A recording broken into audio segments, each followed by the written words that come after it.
when the sun disappears in the horizon and the stars start twinkling in the dark sky, children everywhere go to bed. All of them except Mary Ann. Mary Ann was a lovely and funny girl. She loved jumping in puddles, playing outside and baking cookies.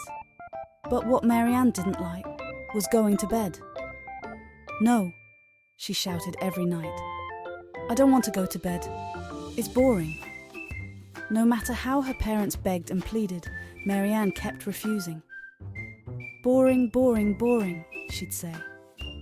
Her poor parents had to chase her around the room, find her as she tried to hide, and even pull her down as she tried to climb her way out. Mary Ann did not like to go to bed. One day, as Mary Ann was helping her mother clearing the attic, she came across a big, dusty box. "What's in there?" she asked, curious.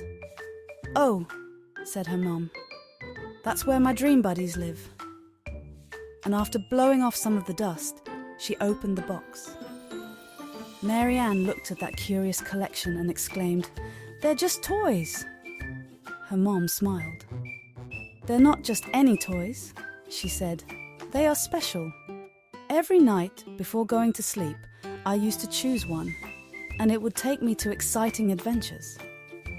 Like this one," she said, picking an old one-eyed clown. "I remember dreaming of being in a circus. I was swinging from the trapeze, while the clown tried to make me laugh. That was a good dream," she said, still holding the clown. "And what about this one?" asked Mary Ann, picking a fancy-looking plush dog. "Oh, that's the royal dog!" exclaimed her mom, excited. "It used to take me on walks around a castle, where I would meet knights on elegant horses and have picnics with the Queen. It was great fun." "Can I borrow your dream buddies, Mom?" "Please," asked Mary Ann. "I'm not sure they'll work for you, darling. These toys don't know you. You will have to use your own. Only toys that know you well will be able to take you on amazing adventures," she replied. So, with the help of her mom, Mary Ann took an empty box and started filling it with some of her favorite toys: a superhero, a robot, a princess, a firefighter, and a parrot. Mary Ann was already trying to guess what her adventures were going to be like. That night, Mary Ann didn't need any chasing, and she didn't hide or crawl anywhere either. She went happily to bed, ready to start her very own adventure with one of her dream buddies. "Now we need the magic words," said her mom sitting next to her. So she gently stroked her curly hair and whispered, "The sky is dark, the moon is bright. Who will be your buddy tonight?" Mary Ann looked at the box and carefully made her choice.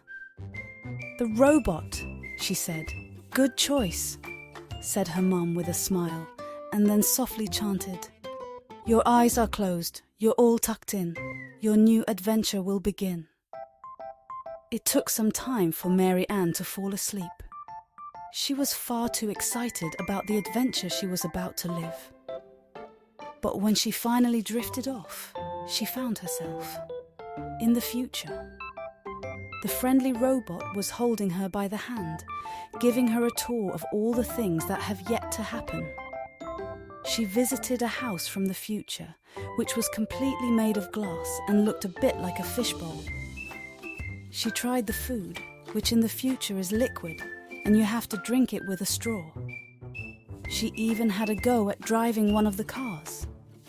It lifted from the ground and blasted off in the air. It was great fun.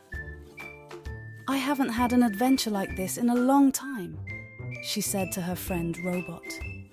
He nodded along and then pointed at his watch. It was time to go back. After they gave each other a hug, Mary Ann was ready to wake up.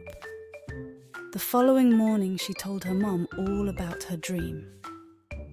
"I can't wait to choose my next dream buddy," she exclaimed. That night, Mary Ann said, "I've changed my mind about going to bed, Mum. It's not boring at all. I can dream of being anything I want to be."